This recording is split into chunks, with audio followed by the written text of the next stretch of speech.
Alchemist by پالو کالو۔ یہ کہانی شروع ہوتی ہے ایک ویران چرچ سے جس کی چھت گر چکی ہوتی ہے اور وہاں ایک شامی انجیر نشرما پاتے ہوئے ایک بڑے درخت کی صورت اختیار کر لیتا ہے۔ ایک ہسپانوی چرواہا سنتیاگو اپنی بھیڑوں کے ساتھ وہاں رات گزارتا ہے۔ سنتیاگو کے والدین ایک غریب طبقے سے تعلق رکھتے تھے اور وہ چاہتے تھے کہ سنتیاگو تعلیم حاصل کر کے ایک مذہبی پیشوا بن جائے جس سے ان کے خاندان کا نام روشن ہو، جبکہ سنتیاگو سفر کرنا چاہتا تھا۔ اس کے والد نے اسے بتایا کہ یہ سفر کرنے والے بڑے لوگ ہوتے ہیں اور ان کے پاس بہت پیسہ ہوتا ہے، جبکہ غریب طبقے کے لوگ صرف ایک ہی صورت میں سفر کر سکتے ہیں کہ وہ چرواہے بن جائیں۔ سنتیاگو اپنا خواب پورا کرنے کے لیے چرواہا بننا قبول کرتا ہے۔ اس کے والد سے ملنے والی رقم سے وہ بھیڑیں خرید لیتا ہے اور دور دراز کے علاقوں میں سفر کرتا رہتا ہے۔ اسے اپنی بھیڑوں سے محبت ہوتی ہے اور وہ یہ بھی سمجھتا ہے کہ اس کی بھیڑیں اس کے بغیر سروائیو نہیں کر پائیں گی۔ یوں ہی ایک بار وہ کسی علاقے میں اپنے ریوڑ کی اون اتار کر بیچنے کے لیے تاجر کے پاس جاتا ہے اور اسے وہاں تاجر کی بیٹی پسند آ جاتی ہے۔ وہاں سے واپسی پر سال بھر وہ اسے یاد آتی رہتی ہے۔ پھر ایک سال بعد اسے اون بیچنے کے لیے اسی تاجر کے ہاں جانا ہوتا ہے اور وہ دو چار روز قبل ہی تیاریوں میں مصروف ہو جاتا ہے۔ اسے یہ خوف بھی رہتا ہے کہ کہیں وہ لڑکی اسے بھول نہ گئی ہو یا اس کی شادی ہو گئی ہو۔ اس طرح سفر کرتے ہوئے ایک مقام پر پڑاؤ ڈالتا ہے تو وہاں وہ ایک جپسی بوڑھی خاتون کے اپنے بار بار آنے والے خواب کی تعبیر معلوم کرنے جاتا ہے اور اصل کہانی یہیں سے شروع ہوتی ہے۔ تو مختلف چیپٹرز ہیں اس کہانی کے، تو ابھی ہم سنتیاگو کے خواب کا جو چیپٹر ہے اس پر بات کرتے ہیں۔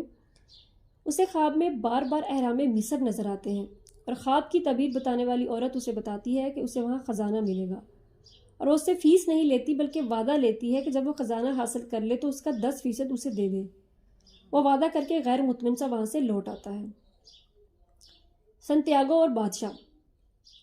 وہ ایک پلازا کے سامنے بیٹھے ایک کتاب پڑھ رہا ہوتا ہے کہ اس کے ساتھ ایک بوڑھا شخص بیٹھ جاتا ہے بینچ پر آ کر، جو اس کے مطالعے پہ مخل ہوتا ہے اور پھر سنتیاگو کو اس کے خواب کے بارے میں بتاتا ہے اور اسے کہتا ہے کہ اگر وہ اپنی بھیڑوں کا 10% اسے لا دیتا ہے تو اسے بتائے گا کہ خزانہ کیسے ڈھونڈنا ہے۔ سنتیاگو کو شبہ ہوتا ہے کہ یہ شخص کہیں جپسی خاتون کا شوہر نہ ہو اور اس کا پیچھا کرتا ہوا یہاں آ گیا ہو، لیکن وہ شخص سنتیاگو کو اس کے بارے میں وہ باتیں بتاتا ہے جو اب تک اس نے کسی کے گوش گزار نہیں کی ہوتی، جیسا کہ مرچنٹ کی بیٹی کے لیے پسندیدگی۔ بالآخر وہ اگلے دن 6 بھیڑیں اس آدمی کو لا دیتا ہے۔ وہ آدمی اسے بتاتا ہے کہ وہ ایک بادشاہ ہے اور اس لڑکے کو اپنی ٹوپی میں چھپے ہوئے جوہرات سے مزین پلیٹ سے سفید اور سیاہ رنگ کے پتھر اتار کر دیتا ہے۔ یورم اور تھمم، سفید کا مطلب ہاں اور سیاہ کا مطلب نہ ہوتا ہے۔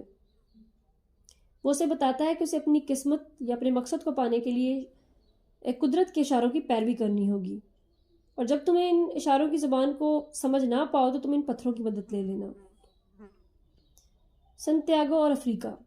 سنتیاگو تاجر کی بیٹی سے ملنے کی بجائے اپنی قسمت کی تلاش میں نکل پڑتا ہے۔ وہ اپنا سارا ریوڑ بیچ دیتا ہے اور افریقہ کے لیے نکل پڑتا ہے۔ ریوڑ بیچنا اس کے لیے قطعاً آسان نہ تھا، وہ اس کا کمفرٹ زون تھی۔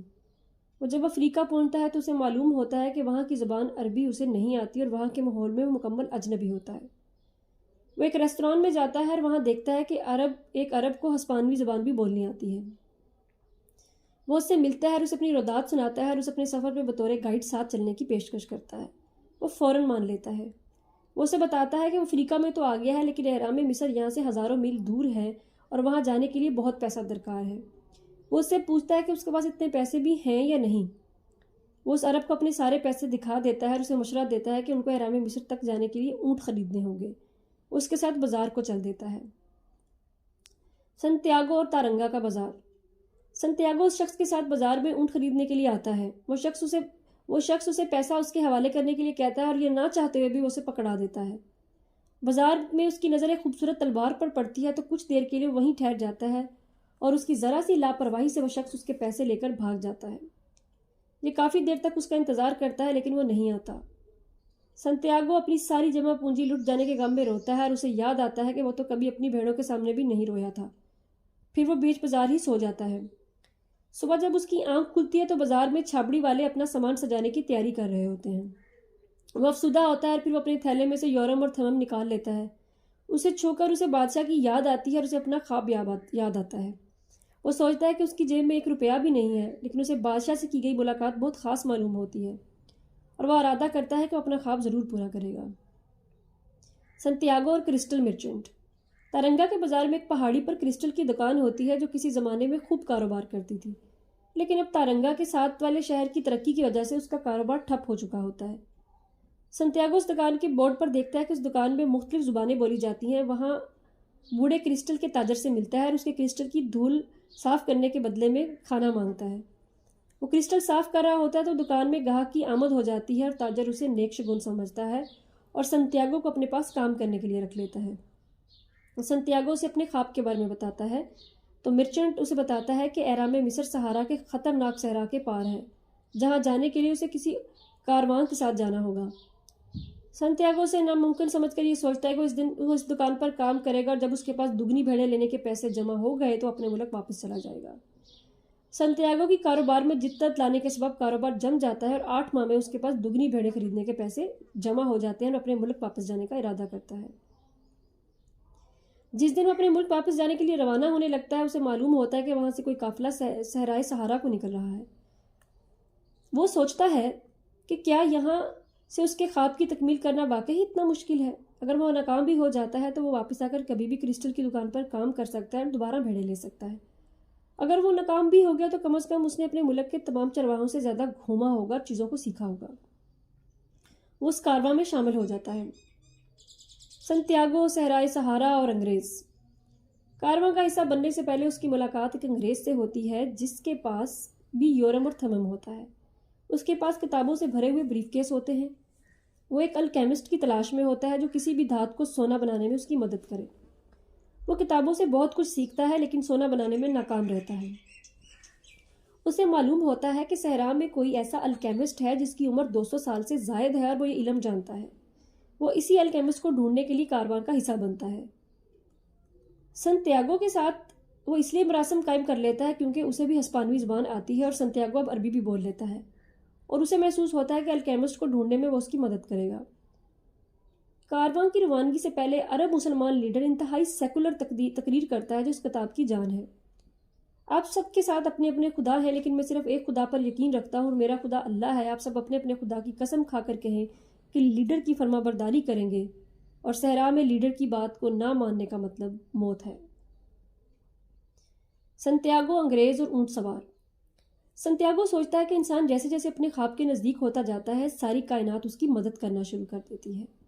اگر وہ تارنگا کے بازار میں اپنی رقم نہ کھوتا اور کرسٹل مرچنٹ سے نہ ملتا تو آج وہ اس کارواں کا حصہ نہ بنتا۔ اس ناول میں بار بار دہرائے جانے والا ڈائلاگ، جب تم کسی چیز کو پانے کی دل سے کوشش کر لو تو کائنات کا ذرا ذرا تمہیں اس سے ملانے کی سازش میں مصروف ہو جاتا ہے۔ اسی طرح انگریز شخص بھی اسے یہی سکھاتا ہے کہ زندگی میں قسمت اور اتفاق دونوں بہت معنی رکھتے ہیں۔ دوران سفر انگریز اپنی کتابوں میں کھویا رہتا ہے جبکہ سنتیاگو صحرا کی خاموش زبان کو سنتا ہے، ہر لمحے کو محسوس کرتا ہے اور اس پہ غور کرتا ہے، اور یہیں سے اس کی روحانی نشوونما شروع ہوتی ہے جو اسے مکمل بدل کر رکھ دیتی ہے، ایک مختلف انسان بناتی ہے۔ سنتیاگو اور الکیمی۔ انگریز اسے الکیمی کے بارے میں مفصل کتاب دیتا ہے، اسے سمجھاتا ہے اور جسے سمجھنے کے بعد وہ اسے انتہائی آسان الفاظ میں بتاتا ہے جس کی وجہ سے انگریز چڑ جاتا ہے۔ وہ اسے بتاتا ہے کہ الکیمی ایک سنجیدہ مضمون ہے، ہر قدم پر بالکل اسی طرح عمل کرنا پڑتا ہے جیسا کہ ماسٹرز نے کیا تھا۔ ایگزیلر آف لائف۔ سنتیاگو نے سیکھا کہ ماسٹر ورک کے مایا حصے کو زندگی کا امرت کہا جاتا ہے اور یہ تمام بیماریوں کا علاج کرتا ہے، اور اس نے کیمیا دان کو لائف فلاسفرز ہونے سے بھی روکا۔ ٹھوس حصے کو فلاسفر کا پتھر کہا جاتا ہے، یعنی کہ فلاسفرز سٹون کہا جاتا ہے۔ انگریز نے کہا کہ فلاسفر کے پتھر کو تلاش کرنا آسان نہیں ہے۔ کیمیا دانوں نے اپنی تجربہ گاہوں میں برسوں گزارے اس آگ کا مشاہدہ کرتے ہوئے جو دھاتوں کو پاک کرتی ہے۔ آہستہ آہستہ انہوں نے دنیا کی منفی چیزوں کو چھوڑ دیا۔ انہوں نے دریافت کیا کہ دھاتوں کی پاکیزگی نے خود ان کو صاف کیا ہے۔ سنتیاگو نے کرسٹل کے تاجر کے بارے میں سوچا۔ اس نے کہا تھا کہ لڑکے کے لیے کرسٹل کے ٹکڑوں کو صاف کرنا اچھی بات ہے تاکہ وہ خود کو منفی خیالات سے آزاد کر سکے۔ لڑکے کو زیادہ سے زیادہ یقین ہوتا جا رہا تھا کہ کیمیا روزانہ کی زندگی میں سیکھی جا سکتی ہے۔ اس کے علاوہ انگریز نے کہا کہ فلاسفر کے پتھر میں ایک دلکش خاصیت ہے۔ یہ سن کر سنتیاگو الکیمی میں اور زیادہ دلچسپی لینے لگا۔ اس نے سوچا کہ کچھ صبر کے ساتھ وہ ہر چیز کو سونے میں بدل دے گا۔ اس نے مختلف لوگوں کی زندگیوں کا مطالعہ کیا جو ایسا کرنے میں کامیاب ہوئے تھے۔ ہیلوٹیس، الیاس، فلکینلی اور گیبر۔ انہوں نے سفر کیا، دانشمندوں سے بات کی، ناقابل یقین لوگوں کے لیے معجزے دکھائے اور فلسفی کا پتھر اور زندگی کے امرت کے مالک تھے۔ لیکن جب سنتیاگو نے ماسٹر ورک حاصل کرنے کا طریقہ سیکھنا چاہا تو مکمل طور پر جو ہے وہ مختلف تھا۔ وہاں صرف ڈرائنگ، کوڈڈ ہدایات اور غیر واضح تحریریں تھیں۔ سنتیاگو انگریز سے سوالات پوچھ کر اسے بیزار کر دیتا ہے اور اسے غصہ آتا ہے کہ سنتیاگو کو الکیمی بالکل بھی متاثر نہیں کر رہی، جبکہ سنتیاگو چیزوں کو سمجھ کر آسان بناتا ہے۔ یہاں انگریز اسے ایک بہترین بات سے آگاہ کرتا ہے کہ اس دنیا کی ایک روح ہے، دا سول آف ورلڈ، اور جو اس کو سمجھ لیتا ہے وہ ہر شے کی زبان سمجھ سکتا ہے، وہ سمندر کی زبان ہو، ریت کی ہو، ہوا کی یا سورج کی، اور یہی بات اس کتاب کا نچوڑ بھی ہے۔ انگریز سنتیاگو سے اپنی کتاب واپس لے لیتا ہے اور اسے صحرا پر ہی غور جاری رکھنے کا مشورہ دیتا ہے۔ یہاں سنتیاگو اپنے کرکر میں چلنے والے اونٹ سوار سے باتیں کرنے لگ جاتا ہے جو بیشتر بار صحرا کا سفر کر چکا ہوتا ہے اور صحرا کی زبان سمجھتا ہے۔ وہ سنتیاگو کو بتاتا ہے کہ زندگی میں آپ کے پاس جو کچھ بھی ہو وہ آپ کو ایک دن کھونا ہی پڑتا ہے، اور جو لوگ اپنی ضرورت سے چاہت کو پانے کے اہل ہوں کسی بھی شے سے خوفزدہ نہیں ہوتے۔ یہاں اسے ایک اہم بات بتاتا ہے کہ ہماری زندگیوں کی کہانی اور اس دنیا کی تاریخ لکھنے والا ہاتھ ایک ہی ہے۔ یہ وہ سبق ہے جو سنتیاگو کو ہمیشہ کام آتا ہے۔ سنتیاگو، نخلستان اور فاطمہ۔ صحرا کے کچھ قبیلوں میں جنگ شروع ہو چکی ہوتی ہے، جس کی وجہ سے قافلے کو ایک نخلستان میں اترنا پڑتا ہے۔ وہ جگہ ہوتی ہے جہاں پناہ گزین آ سکتے ہیں، یعنی ریفیوجیز آ سکتے ہیں، لیکن فوجیں اس علاقے میں داخل نہیں ہو سکتی۔ اس نخلستان میں پہنچ کر انگریز کو الکیمسٹ سے ملنے کی جلدی ہوتی ہے۔ وہ سنتیاگو کو لے کر ایک کنویں کے پاس آ جاتا ہے جہاں خواتین پانی بھرنے کے لیے آتی ہیں۔ وہ سنتیاگو کو ان سے الکیمسٹ کے بارے میں پتہ لگانے کا کہتا ہے۔ 2-3 خواتین کی طرف سے ملنے والی مایوسی کے بعد وہ ایک لڑکی سے وہاں ملتے ہیں۔ سنتیاگو اس کو دیکھتے ہی کھو جاتا ہے۔ اس کی آنکھیں انتہائی پرکشش ہوتی ہیں۔ سنتیاگو اس سے اس کا نام پوچھتا ہے تو معلوم ہوتا ہے کہ فاطمہ ہے۔ انگریز اسے الکیمسٹ کا پوچھنے کا کہتا ہے، لیکن سنتیاگو وہاں اپنا دل ہار بیٹھتا ہے اور فاطمہ کی آنکھیں بھی دو طرفہ محبت کی گواہی دے رہی ہوتی ہیں۔